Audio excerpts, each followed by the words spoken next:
Queen Elizabeth II of the United Kingdom and 14 other Commonwealth kingdoms. Elizabeth was born in Mayfair, London, the first child of the Duke and Duchess of York.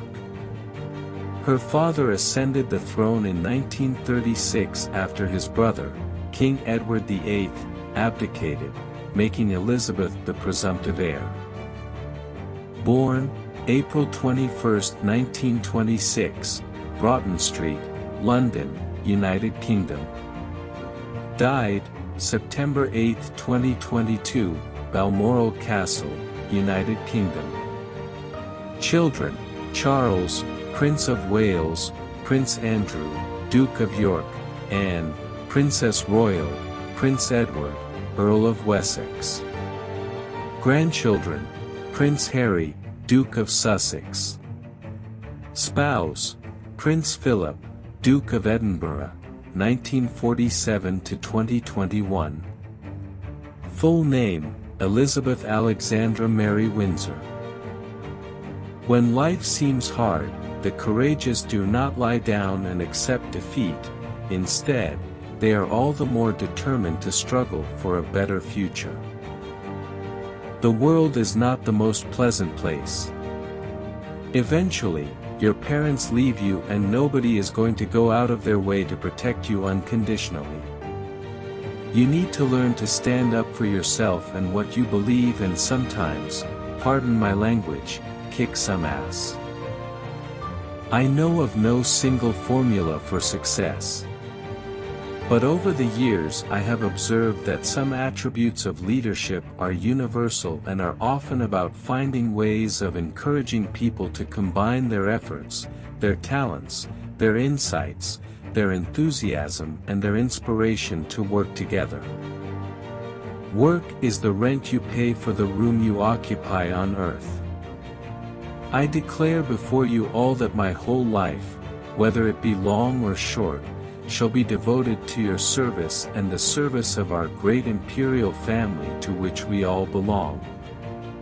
Family does not necessarily mean blood relatives, but often a description of a community, organization, or nation.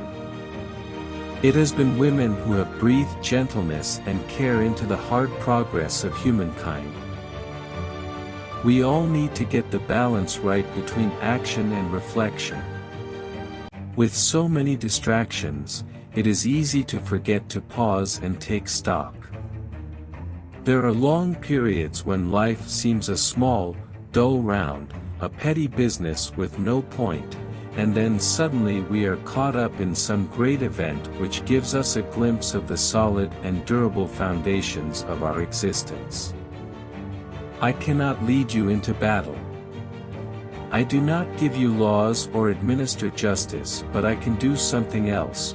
I can give my heart and my devotion to these old islands and to all the peoples of our brotherhood of nations. I don't like to badmouth people.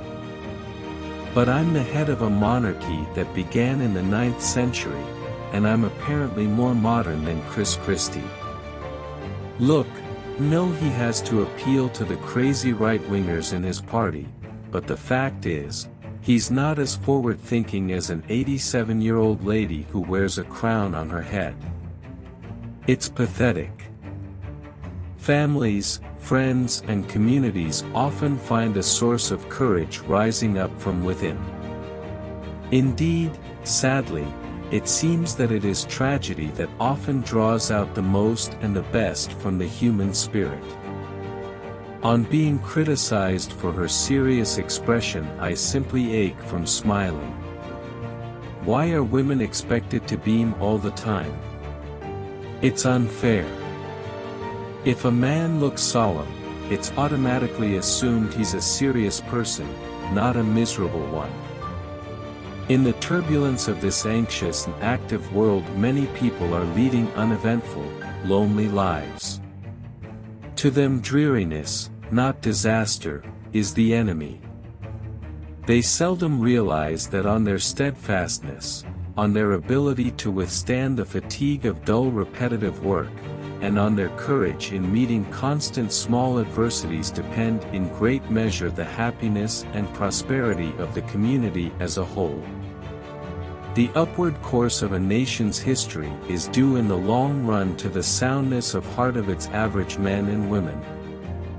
Like all the best families, we have our share of eccentricities, of impetuous and wayward youngsters and of family disagreements. Think what we would have missed if we had never used a mobile phone or surfed the net or, to be honest, listened to other people talking about surfing the net. My husband has quite simply been my strength and stay all these years, and I owe him a debt greater than he would ever claim. Therefore I am sure that this, my coronation, is not the symbol of a power and a splendor that are gone but a declaration of our hopes for the future, and for the years I may, by God's grace and mercy, be given to reign and serve you as your queen. The lessons from the peace process are clear.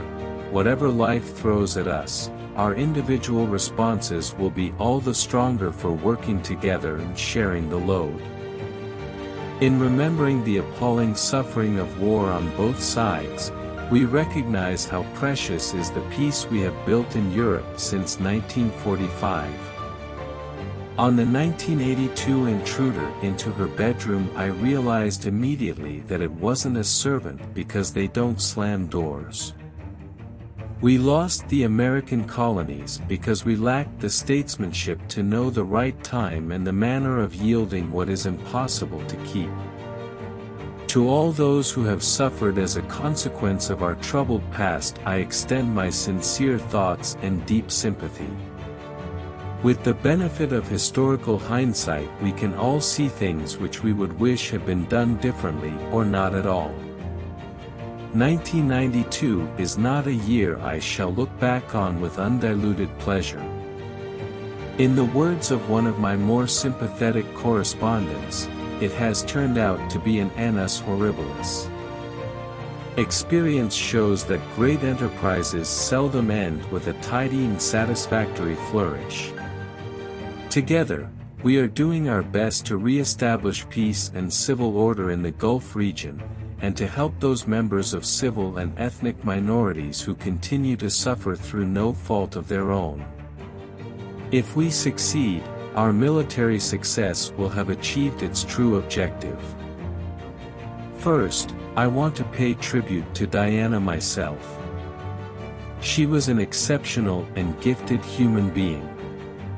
In good times and bad, she never lost her capacity to smile and laugh, nor to inspire others with her warmth and kindness. I admired and respected her, for her energy and commitment to others, and especially for her devotion to her two boys. I have been aware all the time that my peoples, spread far and wide throughout every continent and ocean in the world, were united to support me in the task to which I have now been dedicated with such solemnity. The events that I have attended to mark my Diamond Jubilee have been a humbling experience. It has touched me deeply to see so many thousands of families, neighbors and friends celebrating together in such a happy atmosphere. What were once only hopes for the future have now come to pass. It is almost exactly 13 years since the overwhelming majority of people in Ireland and Northern Ireland voted in favor of the agreement signed on Good Friday 1998, paving the way for Northern Ireland to become the exciting and inspirational place that it is today.